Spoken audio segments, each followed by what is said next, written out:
I stared at the surgeon's blood-stained gloves and didn't see a doctor. I saw failure. My son, Mason, was lying on a metal table, his jaw wired shut, and his orbital bones shattered into 20 pieces because I taught him to be a good man instead of teaching him how to be a monster. The gang leader's laugh was still echoing in the school hallway, but he didn't realize he'd just signed a death warrant written by the man who trained the world's most elite SEAL teams. Hit like, subscribe for more betrayal stories, and comment your city or country. Chapter 1. The weight of the silent, the smell of a hospital is something you never get used to. It's the smell of bleach trying to scent of copper, the smell of blood and defeat in a fight. I sat in a plastic chair in the hallway of the ICU, my back straight, my hands resting on my knees. I wasn't moving. I hadn't moved for 6 hours.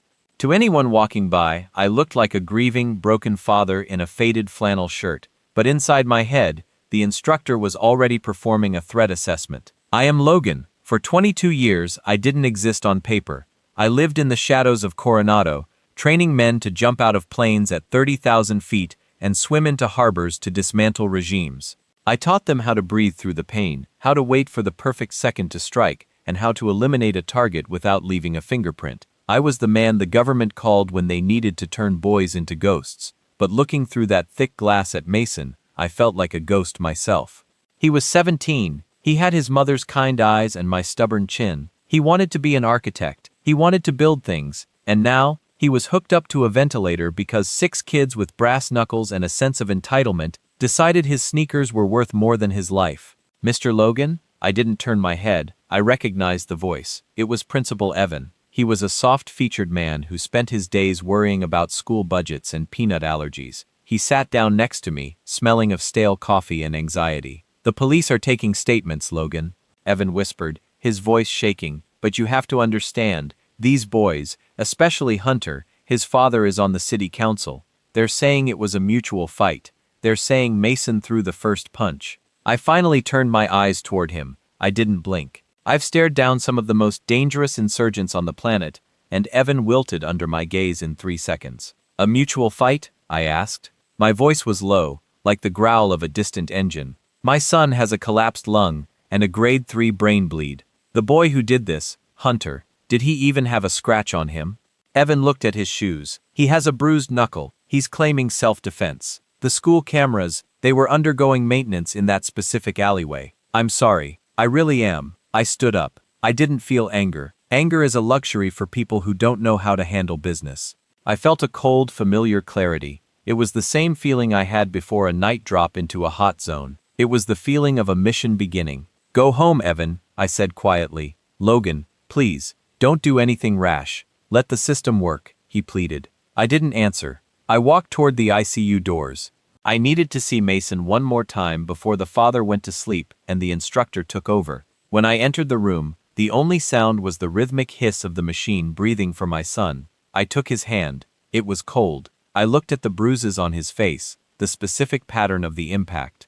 I've seen thousands of injuries in my career. I knew exactly how these were delivered. This wasn't a schoolyard scrap. They had held him down while one person used him as a heavy bag. "I'm sorry, Mason," I whispered. "I told you that the world would be fair if you were a good person." I lied. "The world only respects what it fears." I kissed his forehead and walked out. I didn't go to my car. I went to the school. The sun was setting, casting long, bloody shadows across the parking lot. I saw them immediately, a group of 5 teenagers leaning against a black SUV. They were laughing. In the center was Hunter. He was tall, wearing a varsity jacket, tossing a vape pen into the air and catching it. He was the king of this small, pathetic hill. I walked toward them, my footsteps silent on the pavement. I wasn't running, I wasn't shouting, I was just coming. One of the boys, a kid named Julian, saw me first. He nudged Hunter. The laughter died down, replaced by a smug, arrogant silence. Hunter stepped forward, crossing his arms. "Hey, look, it's the janitor," Hunter sneered. "Or are you the guy who mows the lawn? You look lost, old man." I stopped exactly 6 feet away, the reactionary gap. If he moved, I'd have him in less than half a second, but I wasn't here to break his neck, not yet. "My son is in a coma, Hunter," I said. No emotion, just a statement of fact. Hunter laughed. He actually laughed. He looked at his friends and back at me. Maybe your son should have learned how to take a hit. He cried like a little girl, you know. Please stop, please stop. It was honestly embarrassing. If I were you, I'd be ashamed to call that my kid. The boys behind him chuckled. Hunter stepped closer, his chest out. Now, get out of my face before you end up in the bed next to him. My dad owns this town. You're nobody. I looked into his eyes. I didn't see a monster.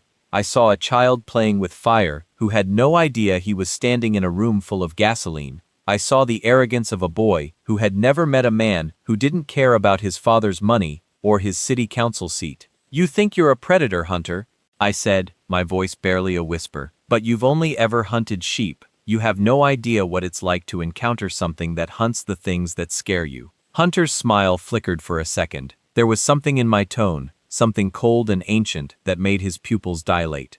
But his ego was too big to listen to his instincts. Whatever, Gramps, he spat, turning his back on me. Let's go, guys. This place smells like poverty. He climbed into his SUV and roared out of the parking lot, intentionally splashing a puddle toward my boots. I didn't move. I watched the taillights disappear.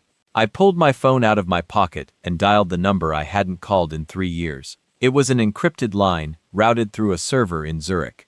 This is Instructor Zero, I said when the line picked up. There was a heavy silence on the other end.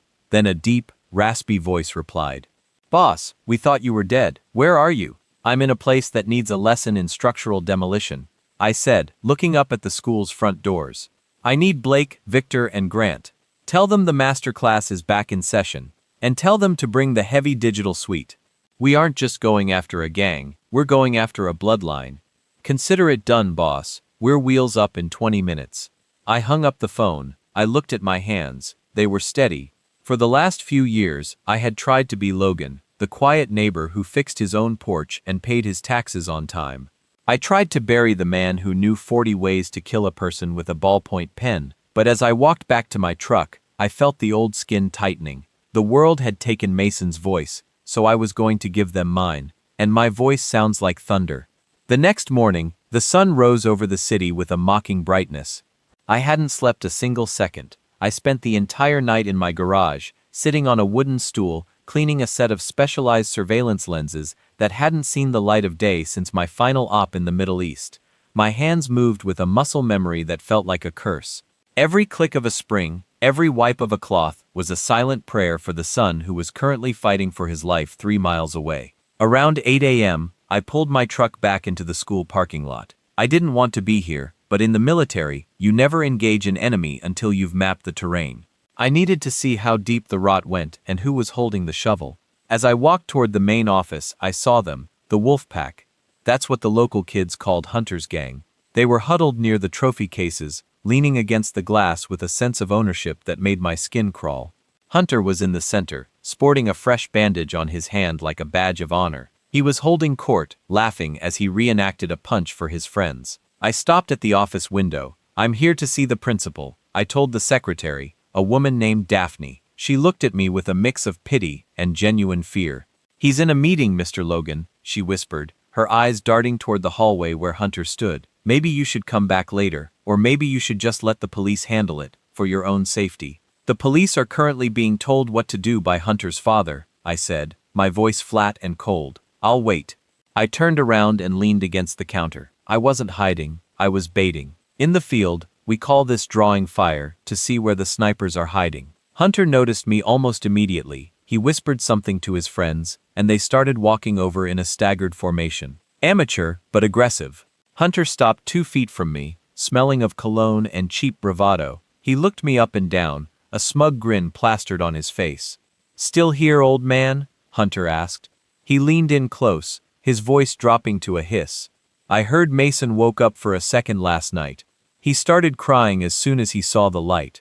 Guess we broke more than just his nose, we broke his spirit. He's a coward just like you. The instructor inside me analyzed his stance. He was leaning on his right leg, chin exposed, hands in his pockets. I could have ended his life in 3 different ways before his heart beat again. But that would be too fast. He needed to understand the scale of his mistake first. Revenge is a dish best served with tactical precision. You're laughing, Hunter, I said, my voice so calm it seemed to rattle him more than a shout would have. That's interesting. I've spent 20 years watching men laugh like you.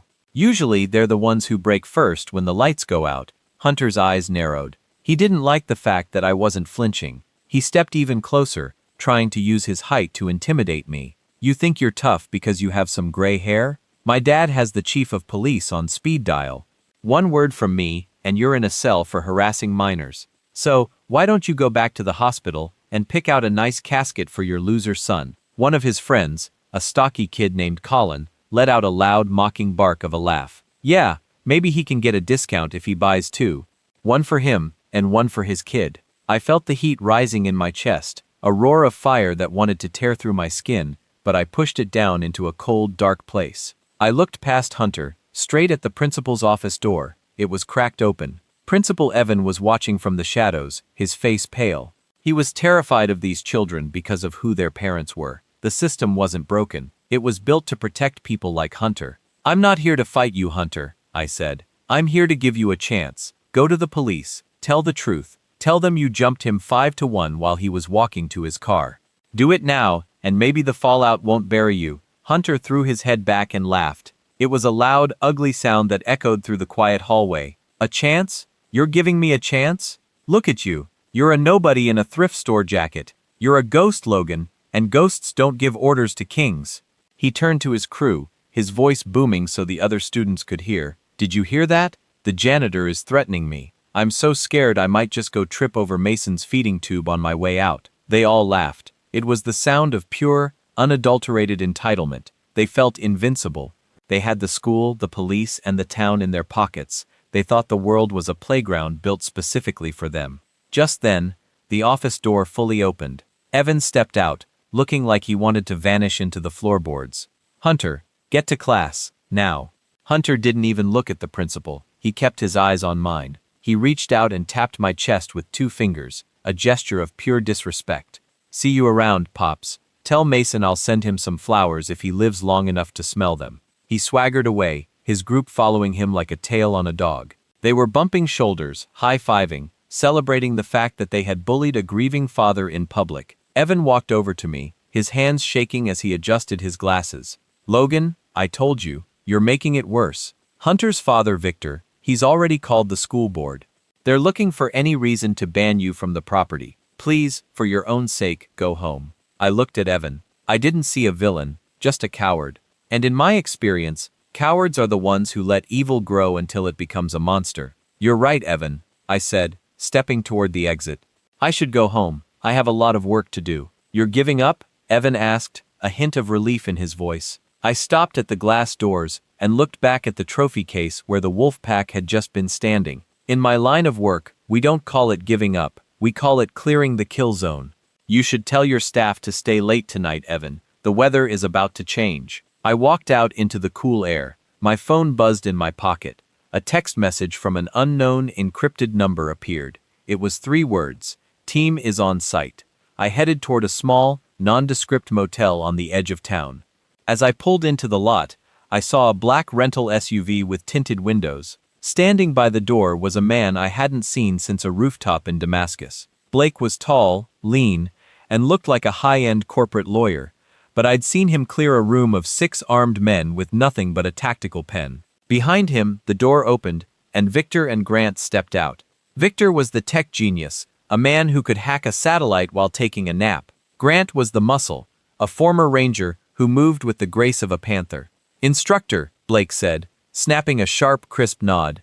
No hugs, no emotional reunions, just the professional acknowledgement of a commander. Report, I said. We've mapped the local network. Victor said, holding up a ruggedized tablet. The town's police servers are a joke. I've already found the deleted footage from the school's alleyway. Hunter didn't just jump your son, boss. He recorded it on his phone. He's been sharing it on a private cloud server with his friends. They're treating it like a highlight reel. I felt a sharp spike of ice in my veins. He recorded it? Yeah, Victor said, his face darkening. It's bad, but here's the kicker. The local sergeant, a guy named Kyle, was the one who told them how to delete the school footage. We have the logs. I looked at my team. They weren't just soldiers. They were the best of the best. And they were here for me because I was the one who taught them how to survive when everyone else wanted them dead. We aren't going to the police, I said, and we aren't going to the press. We're going to dismantle them from the inside out. I want their finances, their reputations, and their sense of security gone by the end of the week. But first, I want to show Hunter what happens when you laugh at the wrong man." "What's the move, boss?" Grant asked, cracking his knuckles. I looked toward the school, where the wolf pack was currently sitting in class, thinking they were the kings of the world.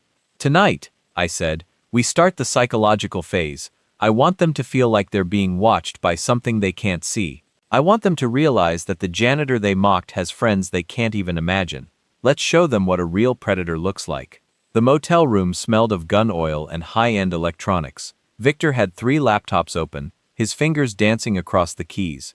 On the main screen, a digital map of our town, Oak Haven, was glowing with red dots. Each dot represented a member of the wolf pack and their parents. "Boss, you need to see this," Victor said, his voice dropping an octave. He pulled up a grainy, shaky video file. I stood behind him, my heart turning into a block of lead. It was the footage Hunter had recorded. I watched my son, Mason, backed into a corner by 5 of them. He didn't plead for his life. He just held his hands up, trying to de-escalate. Then Hunter stepped forward with a pair of brass knuckles and landed the first blow. The rest of the video was a blur of violence and laughter, but the most sickening part came at the end. A police cruiser pulled into the frame. A man stepped out, Sergeant Kyle. He didn't pull his weapon. He didn't make arrests. He patted Hunter on the shoulder, took the phone, and pointed toward the school security camera. "He coached them," I whispered. My hands were shaking, not with fear, but with a primal rage I hadn't felt in decades. "He watched my son bleed out and coached the attackers on how to hide the evidence." "It gets worse," Blake added, leaning against the doorframe. "I followed the money. Sergeant Kyle's mortgage was paid off last month by a shell company owned by Hunter's father, Victor. This isn't just a neighborhood bullying case, Logan. This is a protected criminal enterprise. The police aren't coming to help us. They're the ones keeping the gate closed." I looked at the screen. I saw Sergeant Kyle's face, a man who had sworn an oath to protect the innocent. He had sold my son's life for a cleared mortgage. "If we go to the station with this," Grant said, "the evidence will vanish before we reach the front desk. Kyle has back doors into every server in this precinct. He'll wipe it and put us in a cell for hacking government property." "I know," I said. I walked over to a heavy duffel bag I had brought from my basement. I unzipped it. It wasn't filled with rifles. It was filled with small black boxes, encrypted signal jammers, and high-gain microphones.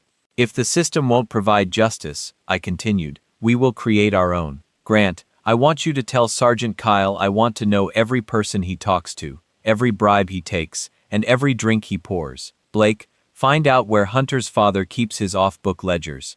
If he's buying cops, he's doing it with dirty money." "And what about the kids?" Victor asked. "The kids are the symptoms," I replied. "The parents and the cops are the disease. But symptoms still need to be managed. Tonight, Hunter is having a party at his father's lake house. No adults. Just the wolf pack celebrating their victory over my son." I looked at my reflection in the darkened window. I looked like a tired father, but my eyes belonged to a man who had hunted high-value targets in the mountains of Tora Bora. "We're going to give them a night they'll never forget," I said. "Victor, I want you to hijack the house's smart system. When I give the word, I want the lights, the locks, and the sound under our control. No one leaves, no one calls out." "You want to hurt them?" Grant asked, his hand drifting toward his sidearm. "No," I said firmly. "I want to terrify them. I want them to feel the walls closing in. I want them to understand that their invincibility was a lie. Physical pain heals, Grant, but the fear of a shadow that can take everything from you, that stays forever." I left the motel and drove to the hospital. I sat by Mason's bed for 20 minutes. I didn't say a word, I just listened to the hiss of the ventilator. Every breath he took was a reminder of why I was doing this. As I walked out of the hospital, I saw Sergeant Kyle sitting in his cruiser in the parking lot. He was eating a burger, looking perfectly content. He saw me and smirked, tapping his badge through the window as if to remind me who ran this town. I didn't stop. I didn't glare. I just kept walking to my truck. He thought he was the hunter. He thought I was just another victim's father he could intimidate into silence. I climbed into my truck and adjusted the rearview mirror. I saw Kyle pull out behind me, following me at a distance. He wanted to make sure I went home. He wanted to keep me under his thumb. I tapped my earpiece. "Victor, are you live?" "Loud and clear, boss," I'm inside the sergeant's dashcam and his personal phone. Good, I said, making a slow turn onto the road leading toward the lake. Let's start the music. Send the first file to his car's infotainment system. A few seconds later, I saw Kyle's cruiser swerve slightly. Through my mirror, I could see him frantically stabbing at his dashboard. I knew what he was seeing. It was the deleted footage of the beating, the footage he thought he had destroyed, playing on a loop on his own police screen. Beneath the video, a single line of text appeared in bright red. The instructor is watching. I saw his brake lights slam on. He stopped in the middle of the road, staring at the screen in horror. He looked around, eyes wide, searching the trees, searching the shadows. He realized for the first time that he wasn't the one doing the surveillance anymore. I didn't slow down. I drove toward the lake house. The sun was going down and the wolf pack was getting ready to party. They thought they were safe in their fortress of wealth and corruption. They had no idea that the gates were already open and the ghosts were already inside. The lake house was a sprawling glass and steel monstrosity tucked away behind a wall of ancient oaks. To anyone else, it was a symbol of wealth. To me, it was a tactical nightmare with too many points of entry and zero situational awareness. I sat in the darkness of my truck, parked a quarter-mile down the service road, watching the flickering neon lights through the trees. I could hear the bass from the speakers thumping, a rhythmic heartbeat for a house full of kids who thought the world owed them everything. Grant, report. I whispered into the comms. I'm in position at the north tree line. Grant's voice came through, crisp and cold. I've got eyes on the patio. Hunter is there. He's holding a red cup, bragging to a girl. Looks like Lyle's niece, Harper. He's showing her something on his phone, likely the video of Mason. My jaw tightened so hard I thought my teeth might crack. And the others? All present. Colin, Julian, and the rest of the pack. They've got 2 lookouts at the gate, but they're more interested in their cigarettes than the perimeter. These kids wouldn't notice a tank rolling up the driveway. Don't underestimate them, I cautioned. Arrogance is their armor, but fear is our weapon. Victor, what's the digital status? I'm in their pockets, boss, Victor replied. I've cloned every phone in that house. I'm currently watching their group chat. They're joking about Mason's nap in the hospital. Hunter just sent a text saying, the old man came to school today to beg for mercy. I told him to go buy a coffin. I closed my eyes for a second, picturing Mason's face under those hospital lights. My son wasn't a soldier. He didn't sign up for this. But I did. And by extension, these boys had just stepped onto my battlefield. It's time to start the shadow phase, I said. Grant, move in. I want the lookouts neutralized. No injuries, just plastic restraints and a heavy dose of reality. Blake, start the sweep on the father's office in the basement. I want those ledgers. I stepped out of my truck, my movements fluid and silent. I didn't wear a mask. I didn't need one. I wanted them to know exactly who was coming for them. I moved through the woods, the damp leaves muting my footsteps. This was the part of the job I was best at, the silent approach. In the SEAL teams, we called it becoming the woods. I reached the edge of the manicured lawn. The party was in full swing. About 20 teenagers were scattered around the pool and the outdoor kitchen. I watched Hunter. He was the sun they all orbited. He felt powerful because he had a name and a bank account, but out here in the dark, those things were just noise. Boss, I've got the sergeant, Grant's voice whispered in my ear. Kyle is on his way. He's panicked. He just pulled into the driveway. He's not here for a drink. He's here to warn the kid. Let him in, I said. I want the rat and the wolf in the same cage. I watched as Sergeant Kyle's personal truck sped up the drive. He hopped out, his uniform disheveled, and sprinted toward Hunter. The music didn't stop, but the vibe changed instantly. Hunter looked confused, then annoyed as the sergeant grabbed his arm and pulled him toward the glass doors of the house. Victor, kill the music, I ordered, and drop the cellular curtain. Now, 1 second, the air was filled with high-energy pop. The next, a deafening, unnatural silence fell over the lake. I saw the kids on the patio freezing, looking at their phones. My signal's gone, I heard one girl cry out. Mine too. What the hell? Inside the glass house, I could see Kyle and Hunter arguing. Kyle was pointing toward the woods, exactly where I was standing, but he couldn't see me. I was a shadow among shadows. Blake, status? I asked. I'm in the basement office, Logan. You were right. Victor's father isn't just a councilman. He's a middleman for a construction cartel. I've got names, dates, and amounts. This goes all the way to the governor's office. This isn't just a bullying case anymore. It's a RICO suit waiting to happen. Copy that. Secure the data and egress. Grant, take the power. A heartbeat later, the entire estate plunged into total darkness. The expensive landscape lighting, the pool glow, the house lights, everything died. The teenagers started screaming, the sound of genuine, primal fear echoing off the water. I stepped out from behind a massive oak tree and walked onto the stone patio. I didn't run. I walked with the steady, predatory gait of a man who owned the night. In my hand, I held a high-intensity tactical strobe light. I clicked it on. The white light pulsed at a frequency designed to disorient the human brain. The kids on the patio stumbled, covering their eyes, gasping in confusion. Through the strobing flashes, I looked like a ghost appearing and disappearing, getting closer with every pulse. I reached the center of the patio. The teenagers scrambled away from me, tripping over lounge chairs.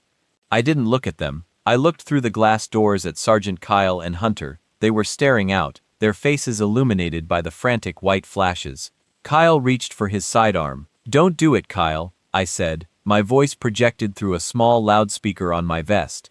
It sounded like the voice of a god coming from the darkness itself. "Victor has your body cam live streaming to a cloud server. If you draw that weapon, the whole world sees you execute an unarmed civilian." Kyle's hand froze on his holster. He looked at the camera lens on his chest, then back at me. He was sweating, his eyes darting around the dark room. "Logan," he yelled through the glass, "you're insane. You're going to prison for this." "I've been to worse places than prison, Sergeant," I replied. I walked up to the glass door. Hunter was standing behind Kyle, his bravado completely gone. He looked like a little boy who had realized the monster under his bed was real, and it had just crawled out. I tapped on the glass with my knuckles, the same way I had tapped on Mason's ICU window. "The scouting is over," I said, my voice low and cold. "Tomorrow, the lesson begins. Sleep well, Hunter. It's the last time you'll feel safe in this town." I turned around and walked back into the woods. I didn't look back. I didn't need to. I could feel their fear vibrating in the air behind me. "All units extract," I commanded. "We have the intel. We have the leverage. Now, we prepare the final exam." As I reached my truck, my phone buzzed. It was a picture from the hospital. Mason's hand was gripping the bedsheet. He was fighting. "Keep fighting, son," I whispered to the empty cabin. "The instructor is just getting started." The darkness of the lake house was still ringing in their ears when I returned to the motel. We didn't celebrate. In my world, a successful infiltration is just a prerequisite for the real work. I sat at the small round table, staring at a map of the county, while Victor processed the data Blake had pulled from the councilman's basement. "Boss, you need to see the psychological profile on these kids," Victor said, turning a monitor toward me. "Hunter is the alpha, but Julian, he's the weak link. He's the one who stayed back in the video. He looked sick while it was happening. He's been searching how to confess to a crime anonymously on his laptop for the last 3 hours. Target him," I said. "Not with force, with presence." The next night, the air was thick with the scent of coming rain. Julian lived in a suburban neighborhood that screamed middle-class security. I waited in the shadows of his kitchen, sitting in a chair I'd moved into the corner of the room. I hadn't broken in. I'd bypassed his keypad in 6 seconds. At 11:30 p.m., the back door creaked open. Julian walked in, his head down, scrolling through his phone. He walked straight to the fridge, grabbed a soda, and turned around. He froze. The bottle slipped from his hand, shattering on the tile. "Don't scream, Julian," I said softly. I didn't move. I kept my hands visible on the table. "If I wanted to hurt you, you wouldn't have made it past the driveway." The boy was trembling so hard his teeth were literally chattering. Who are you? How did you get in here?" "I'm Mason's father," I said, "and I'm the man who's going to decide if you spend the next 10 years in a juvenile detention center, or if you get to have a life." Julian sank onto a kitchen stool, his face ghostly white. "It was Hunter's idea. He said Mason was acting stuck up. We didn't mean to. I didn't think he'd get hurt that bad." "You didn't think?" I stood up slowly. I walked over to him, stopping just inside his personal space. I was a foot taller and a lifetime harder. "You held his arms, Julian. I saw the video. You held him while Hunter used his ribs for target practice. Tell me, did you think about Mason's mother when you heard his bones snap?" Julian started to sob, ugly, terrified gasps. "I'm sorry, please. Hunter said his dad would take care of us. He said the cops were on our side." Hunter's dad is currently under investigation by people much more powerful than a city councilman. I lied. Though, with the files Blake had, it would be true by morning. And Sergeant Kyle, he's currently wondering which one of you is going to snitch first, to save your own skin. I leaned in, my voice dropping to a whisper that carried the weight of a death sentence. The wolf pack is dead, Julian. You're just a bunch of scared children who followed a bully off a cliff. Now, you have one chance. I want a written statement. I want the names of everyone involved, the location of the brass knuckles Hunter used, and I want it delivered to the hospital front desk by 8 a.m. Hunter will kill me, Julian whimpered. Hunter is a child who plays with shadows, I said. I am the shadow. If you do this, I'll make sure you're protected. If you don't, well, I've spent my life hunting people much more dangerous than a 17-year-old with a varsity jacket. I walked toward the door, stopping with my hand on the frame. Mason is breathing through a tube because of you.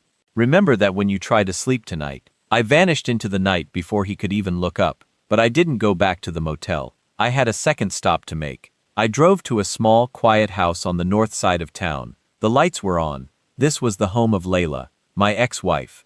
We hadn't spoken in 2 years, not since the divorce papers were finalized. She was the one Mason lived with. She was the one who was supposed to be watching him. I knocked on the door. When she opened it, her eyes were red and swollen. She looked like she had aged a decade in the last 3 days. Logan. She breathed, her voice cracking. The police. They said you were causing trouble at the school. They told me to call them if you showed up here. I stepped inside without waiting for an invitation. The house was exactly as I remembered it, but there was a tension in the air that felt like a coiled spring. The police are protecting the boys who hurt our son, Layla, I said, turning to face her. Why aren't you screaming for justice? Why are you sitting here in the dark? Layla looked away, her hands twisting her sweater. You don't understand, Logan. Victor, Hunter's father, he has influence. He told me if I made a scene, he'd find a way to take my house. He said he'd make sure Mason never got into a good college. I felt a cold chill run down my spine. This wasn't just bullying. This was systematic extortion. Is that all? I asked, stepping closer. Because you're not a coward, Layla. You're a mother. There's something else. She broke then, collapsing onto the sofa. He has photos, Logan, from that mistake I made 3 years ago, the one that ended our marriage. He said if I pushed for charges, he'd post them everywhere. Mason would see them. The whole town would see them. I couldn't. I didn't know what to do. I stood there, looking at the woman I had once loved. The betrayal stung, but the realization of what Victor had done was far worse. He had used her shame to silence the only person who should have been Mason's loudest advocate. He used our son's life to blackmail you? I asked, my voice terrifyingly quiet. Layla nodded, her face buried in her hands. I'm so sorry, Logan. I was trying to protect him. No, I said, my instructor persona merging with the father. You were trying to protect yourself. But it doesn't matter now. I pulled out my phone and dialed Victor. Delete the cloud server, I told my tech specialist. And Blake, I want Councilman Victor's personal life dismantled. I want him to lose everything. His house, his reputation, and his freedom. But leave the kid to me. I looked at Layla. Go to the hospital. Stay with Mason. Don't worry about the photos. By tomorrow morning, the only person people will be talking about is the man who thought he could buy his way out of a crime. I walked out of the house, the rain finally beginning to fall. The emotional layers of this case were deeper than I'd thought. This wasn't just about a street gang jumping my son. It was about a father using his power to crush everyone in his path. But he'd made one fatal mistake. He had picked a fight with a man who had nothing left to lose but a son who was already in a coma. Grant, Victor, Blake, I said into the comms as I started my truck. Phase 6 is a go. We aren't scouting anymore, we're going to war. The rain hammered against the windshield of my truck like 1,000 tiny hammers, but the storm inside my chest was far more violent. Knowing that Layla had been silenced by blackmail transformed my rage into something colder, more tactical. This wasn't just a neighborhood scuffle anymore, it was a siege. Victor, the high and mighty councilman, wasn't just a father protecting a wayward son, legally or otherwise. He was a predator who preyed on the vulnerable to keep his own bloodline atop the food chain. Boss, I've got the bypass on Layla's digital records. Victor's voice crackled through my earpiece, pulling me back from the edge. I found the server where the councilman was holding those photos. It wasn't even encrypted. The man is arrogant, Logan. He didn't think anyone would ever look. Is it gone? I asked, my knuckles white against the steering wheel. Not just gone. I've replaced every image with a high-resolution copy of his own offshore bank statements and the video of the beating. If he tries to open that file to blackmail her again, he'll be looking at his own arrest warrant. I let out a breath I didn't know I was holding. Good. What about the boy Julian? He's at the hospital, Grant chimed in. I'm watching him from the cafeteria. He looks like he's about to jump out of his skin. He just handed a thick envelope to the nurse at the station and bolted for the exit. He's terrified, boss. He's currently sitting in his car in the parking lot throwing up. Let him go, I said. He served his purpose. That envelope contains the nail for Hunter's coffin. Now, we move on the head of the snake. I drove toward the gated community where Councilman Victor lived. It was a fortress of privilege. High stone walls, manicured hedges, and a sense of security that was entirely artificial. To a man like Victor, these walls kept the world out. To a man like me, they just contained the target. I met Blake and Grant at a rally point 2 blocks away. They were dressed in dark, nondescript tactical gear. No insignias, no names, just shadows. The councilman is hosting a private dinner tonight, Blake reported, checking the slide on his suppressed sidearm. The chief of police is there, 2 other board members. They're likely discussing how to make the Mason-Logan problem disappear permanently. They think they're having a meeting, I said, checking my own gear, but they're actually attending a funeral for their careers. Blake, you take the back service entrance. Grant, you're with me. We're going through the front door. I want them to see us coming. What about the legalities, Logan? Grant asked, his voice steady. We go in there like this, and we're the ones on the news tomorrow. I looked at him. In the teams, we were taught that sometimes you have to break a window to save a life. Tonight, we're breaking the whole house. Victor has the footage, the bank logs, and the confession. By the time the sun comes up, the legality will be on our side, because we're delivering the evidence directly to the one person Victor can't buy. Who's that? The Federal Bureau, I said. Victor's tech is already routing everything to the regional office in the city. We just have to make sure the targets stay in the room until the cavalry arrives. We moved with a synchronized silence that only comes from years of operating in the dark. We bypassed the gate sensors and moved across the lawn. The house was glowing with warmth and light.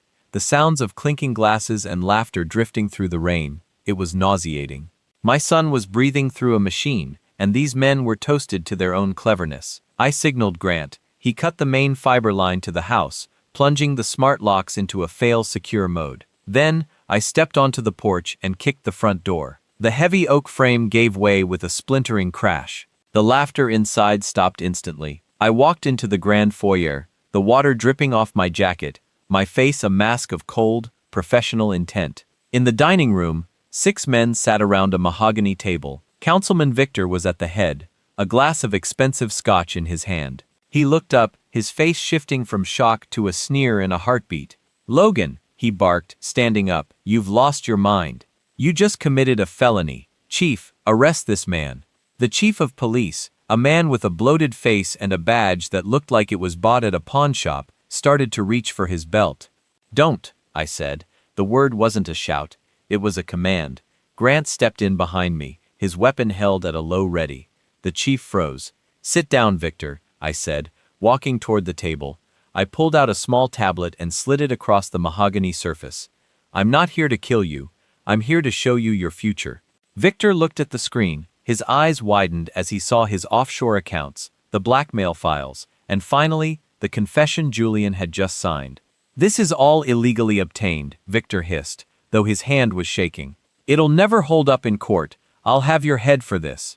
Maybe, I said, leaning over the table until I was inches from his face. But while your lawyers are fighting over the evidence, the news is already running the story. Victor, I didn't just hack your files. I sent them to every news outlet in the state 5 minutes ago. Your influence just evaporated. The chief's phone began to buzz, then the other board members' phones. One by one, they looked at their screens, their faces turning the color of ash. You're a dead man, Logan, Victor whispered. I've been dead for a long time, I replied. But you're just beginning to realize what it's like to lose everything. Your house, your money, and your son. Speaking of Hunter, he's currently being picked up by a different squad, not the local police, the state troopers. I turned to the chief, and you might want to start thinking about which cell block you'll be comfortable in. I hear the inmates have a special way of welcoming former cops. Outside, The faint wail of sirens began to cut through the sound of the rain, not one or two, a dozen. I looked at the men around the table. They weren't powerful anymore. They were just scared, middle-aged men caught in a trap they didn't see coming. I felt a pang of hollowness. This wasn't the quiet revenge I had planned. It was loud. It was messy, but it was necessary. "Grant, let's go," I said. "Our job here is done." As we walked out into the rain, the blue and red lights were already reflecting off the puddles in the driveway. I didn't stay to watch the handcuffs go on. I had one more place to be. I drove back to the hospital. The hallways were quiet, the fluorescent lights humming. I walked into Mason's room. Lila was there, sitting by his side. She looked up at me, her eyes searching mine. "Is it over?" she whispered. "It's starting to be," I said. I sat down on the other side of the bed and took Mason's hand. For the first time in days, I felt like I could breathe. But as I looked at my son, I saw his eyelids flutter. "Logan," Lila gasped. "Look." Mason's hand gave a tiny, weak squeeze against mine. It wasn't much, but it was everything. But then, the heart monitor began to beep, a frantic, uneven rhythm. Nurses came rushing in, pushing us back. "What's happening?" I shouted. "He's crashing," a nurse yelled. "Get the crash cart, now." I stood in the hallway, my heart hammering against my ribs. I had dismantled a criminal empire, but none of it mattered if I couldn't save the one thing that actually counted. The hospital hallway became a blurred tunnel of white light and shouting voices. I was pushed back by a wall of blue scrubs as the crash cart rattled past me. The sound of the defibrillator charging, that high-pitched whining hum, felt like a drill pressing into my skull. I had fought through insurgent ambushes and survived sub-zero extractions, but standing behind that glass, watching my son's chest heave under the force of a medic's compressions, I was paralyzed. Lila was screaming, her hands over her mouth. I reached out, grabbing her shoulders, pulling her into my chest. Not because I was strong, but because if I didn't hold on to something, I was going to collapse. "Clear," the doctor shouted. Mason's body jolted. The line on the monitor stayed flat. Again, increased to 200. "Clear," another jolt. Silence. Then, a slow, agonizingly thin beep. "Beep, beep, we have a rhythm," a nurse exhaled. "He's stabilized, but it's fragile. We need to move him to surgery. The internal pressure is spiking." They wheeled him out of the room in a frantic sprint. I watched the doors swing shut, and for the first time in my life, I felt the instructor break. I walked to the end of the hallway and punched the concrete wall. My knuckles split, the physical pain a welcome distraction from the hollowness in my gut. My phone vibrated. It was Blake. "Boss, the feds have Victor and the chief in custody. The news is blowing up. But we have a problem. Hunter didn't get picked up. He slipped out the back of the lake house before the state troopers arrived. He's gone dark." I wiped the blood from my hand onto my jeans. My eyes went cold. "How?" "He had a burner phone we didn't track. Someone tipped him off. Probably a deputy loyal to the chief. We're tracking his father's black SUV, but he's smart enough to ditch it." "He's not smart, Blake," I spat. "He's desperate. And a desperate animal goes to the one place it feels safe." "The school?" Blake asked. "No. He knows I'll look there. He's going to his grandfather's hunting cabin in the Northridge. It's off the grid, stocked with supplies, and Victor told me about it during the negotiation at the house, unintentionally." "You want us to intercept?" "No," I said, walking toward the hospital exit. "This isn't a tactical extraction anymore. This is a personal debt. Stay with the feds. Make sure the evidence against the councilman stays leak-proof. I'm going to find the boy." "Logan, wait!" Layla called out from the waiting room. She saw the look in my eyes, the look of a man who was no longer a father, but a weapon. "Don't do this. Let the police find him. Mason needs you here. Mason needs to wake up in a world where the person who did this to him can't ever hurt him again," I said. "If I let the system handle Hunter, he'll be out on bail in 48 hours because of his grandfather's lawyers. That's not justice. That's a pause button." I drove toward Northridge. The rain had turned into a thick, suffocating fog. The mountain road was a series of treacherous switchbacks, but I didn't slow down. I was driving with a singular, terrifying focus. Hunter thought he was a hunter because he wore a varsity jacket and ran a school hallway. He had no idea what it was like to be pursued by a man who had spent his life tracking high-value targets through the Hindu Kush. I reached the trailhead an hour later. The black SUV was there, abandoned in a ditch, its tires spinning in the mud. He had panicked. He had crashed. I stepped out of my truck, pulling a heavy-duty flashlight and a pair of restraints from my kit. I didn't carry a gun. I didn't need one. I followed the tracks through the mud. They were heavy, frantic, and uneven. He was running blindly. I moved through the brush, my breathing steady, my heart rate hovering at a professional 60 beats per minute. I was the ghost in the machine. I heard him before I saw him. The sound of branches snapping and a terrified, sobbing breath. He was huddled under a rock overhang, shivering in the cold rain. I clicked on my light. The beam hit him square in the face. Hunter shrieked, scrambling backward, hitting his head against the stone. "Get away from me," he screamed. "My dad will kill you. I'll tell everyone you attacked me." I walked toward him, the light never wavering from his eyes. "Your dad is in a federal holding cell, Hunter. Your friends have signed confessions, and the wolf pack is currently being dismantled piece by piece." I stopped 3 feet from him. He looked pathetic.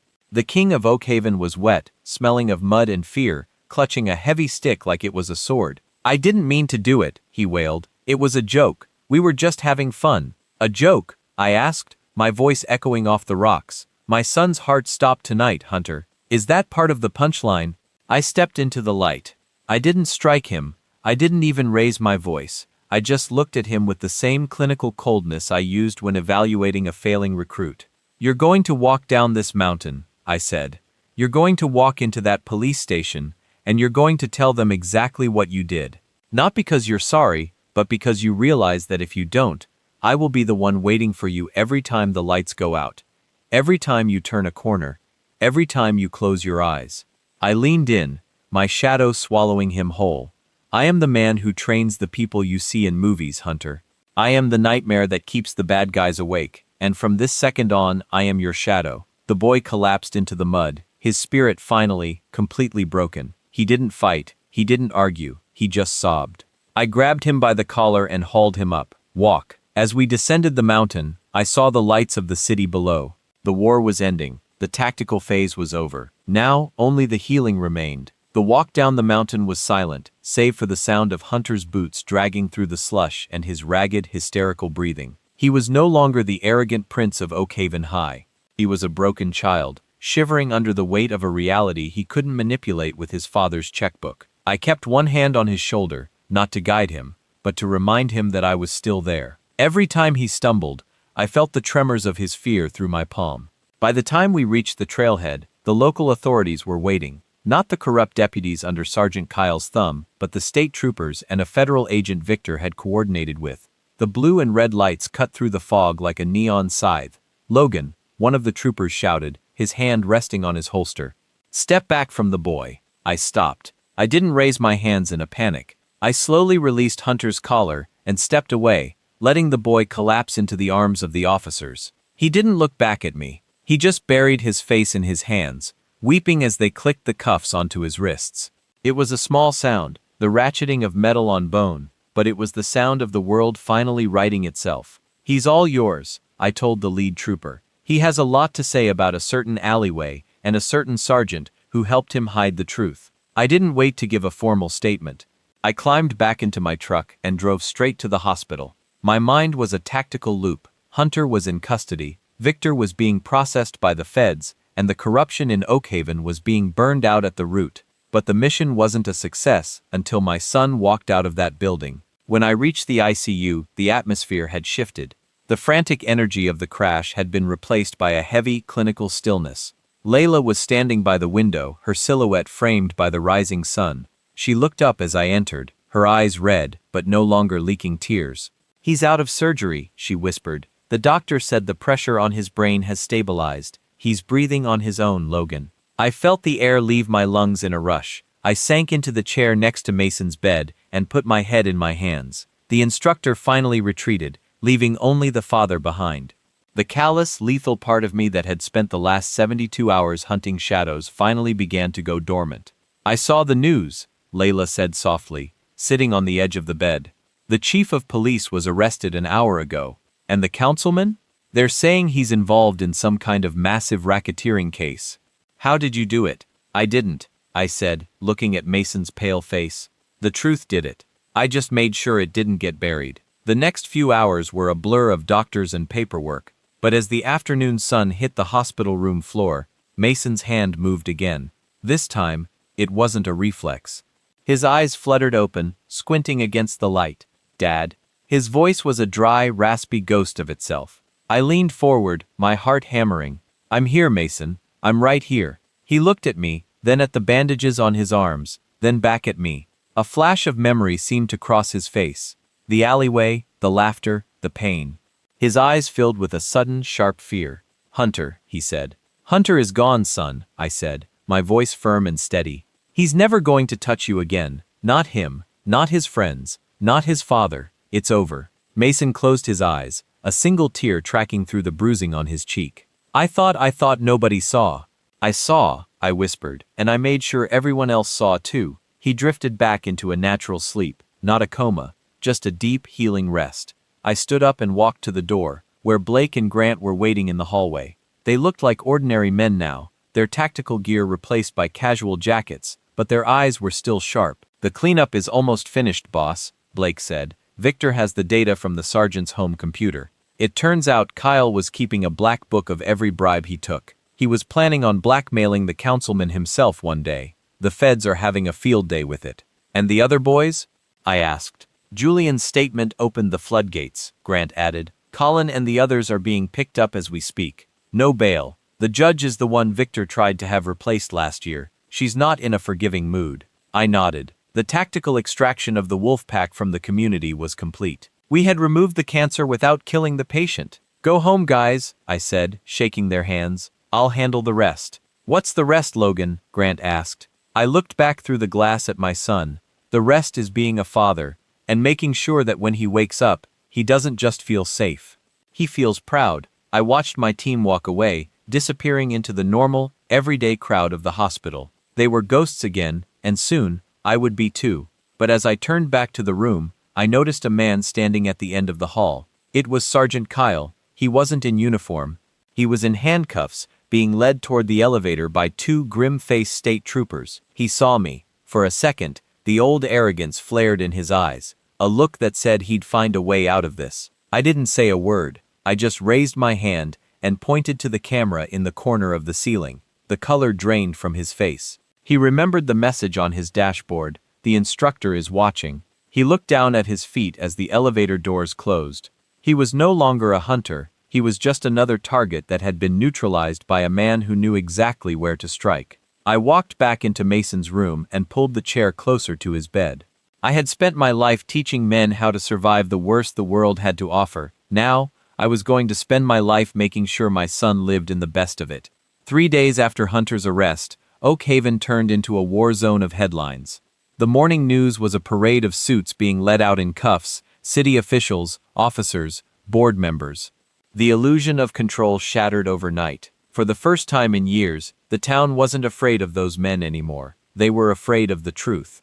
But I wasn't celebrating. The body may have healed, the evidence may have spread, but deep down, I knew the storm wasn't over. Not until I faced the roots of it myself. Late that night, I got a call from Blake. His tone was off. "Boss, we've got movement." Hunter was being transferred from county lockup to federal holding. The transport got hit 30 minutes ago. I froze. "Say that again." 2 black SUVs intercepted it outside Route 19. Drivers dead, escort gone. "They took the kid." I was already grabbing my jacket. "Who authorized the route?" "Not us," Blake replied. "But you'll want to see this." The license plates traced back to a company owned by Councilman Victor's father. The old man's pulling strings. He wants his grandson erased before he talks. So that was it, the final act. The cleanup attempt. Victor's father wasn't going to let his dynasty die quietly. He'd rather silence blood than admit guilt. "Send me the coordinates," I said. The chase ended at an abandoned concrete plant on the outskirts of town, a graveyard of steel beams and forgotten labor. Rain hammered against the cracked roofs, turning the whole place into a dripping maze of shadows. I moved fast, every instinct lit like a fuse. Inside, the echo of men's voices bounced through the corridors. 2 bodyguards, a driver, and the old man himself. And then I heard another voice. Hunter's. Panicked, pleading, but alive. "You can't do this, Grandpa, you can't." "Shut up before I finish what your stupidity started," the old man spat. I crept closer. They were near the loading pit, an open square of black water where runoff gathered. One bodyguard had a pistol pressed against Hunter's back. The old man lit a cigar, unfazed by the thunder. He looked like every corrupt old politician I'd ever dismantled overseas, composed, cruel, convinced he was untouchable. Your father was reckless, he said to Hunter, but he knew how to clean up his own messes. You, however, you're sloppy.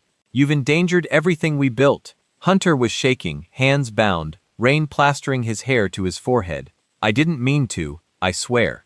You humiliated this family on national television, the old man roared. Death is mercy compared to what you've done. I stepped out from behind the pillar. Then I guess mercy's not your specialty. The bodyguards turned first, guns snapping up. I was already moving. One clean pivot, 2 steps forward. My shoulder slammed into the first guard's ribs with a crack, disarming him before his finger could tighten.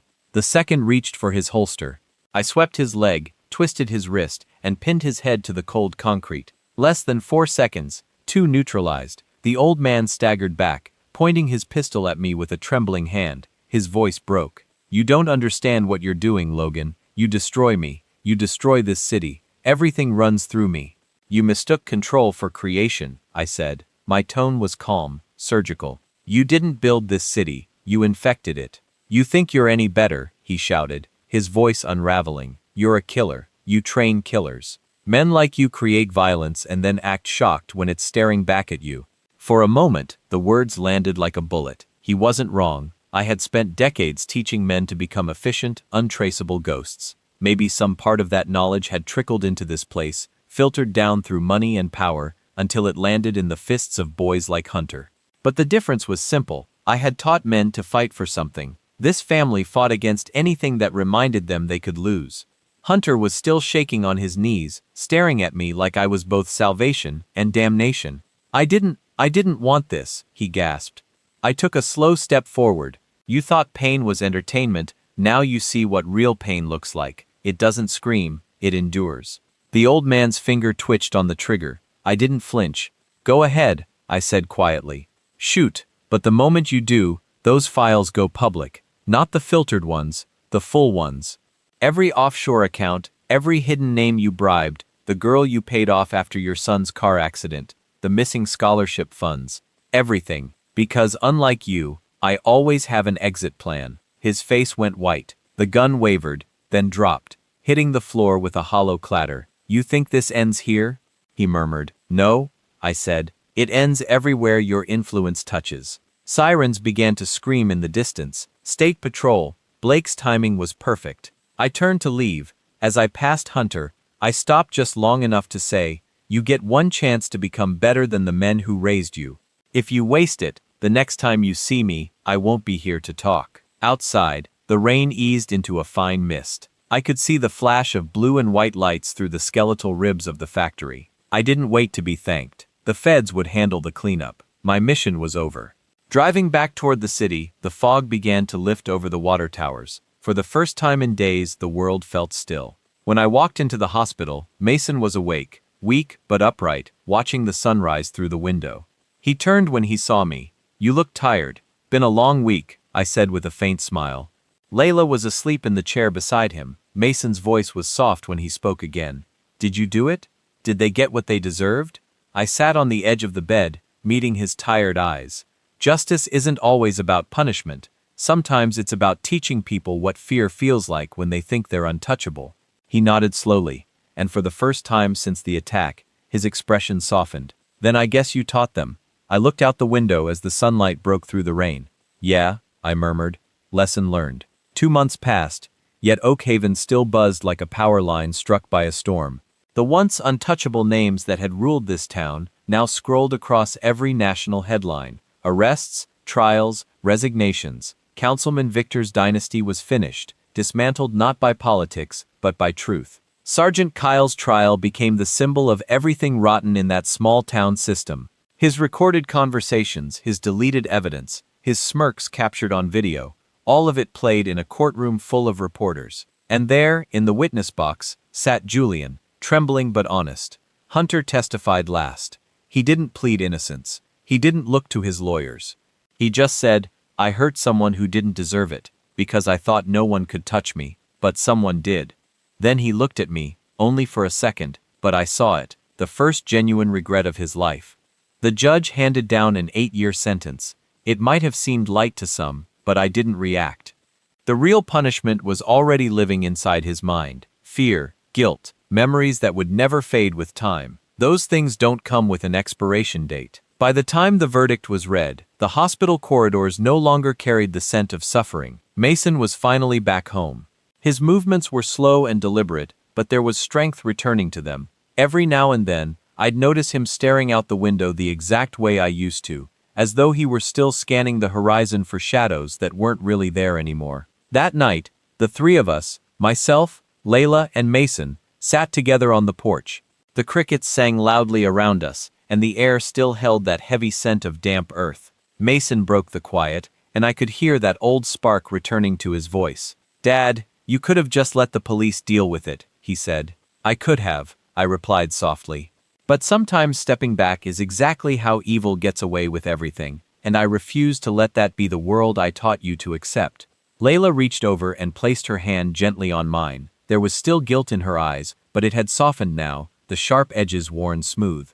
"You didn't just protect him, Logan," she said quietly. "You changed this whole place." I didn't respond right away. Maybe she was right, or maybe I had simply done what I'd always done: spot the danger, remove it, and keep the innocent safe. But watching Mason's calm, steady expression in the dimming light, something else became clear to me. After all those years spent training soldiers for battle, this was the first war I had actually won, not through weapons or strategy, but by standing up for something the world rarely bothers to defend anymore: basic human decency. Mason turned to look at me, his voice quiet. "Are you finally done fighting?" I took in a slow breath of the cool night air and let a faint smile show. "Maybe," I said. "Maybe I'm finally ready to just live." He smiled back at me.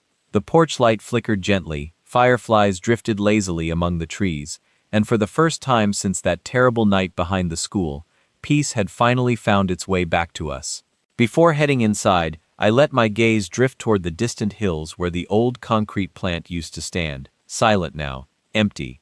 Nothing left there but the quiet echo of a life that had been rebuilt from nothing. And now, I'll leave you with one question. Whoever is still here, still watching, still feeling every moment of this story alongside us, would you have done the same thing for your child? For justice? For peace? Let me know in the comments where in the world you're watching from, and tell me what kinds of stories resonate with you most: family revenge, emotional betrayal, quiet justice, or stories of redemption. I want to keep bringing you stories that hit you right in the chest. If this one made your pulse quicken or brought a little sting to your eyes, don't forget to leave a like, subscribe if you haven't already, and stick around, because more raw, powerful, unforgettable stories are coming your way soon. Until our next emotional journey, take care of yourselves, and always remember, the quietest battles are often the ones we fight within.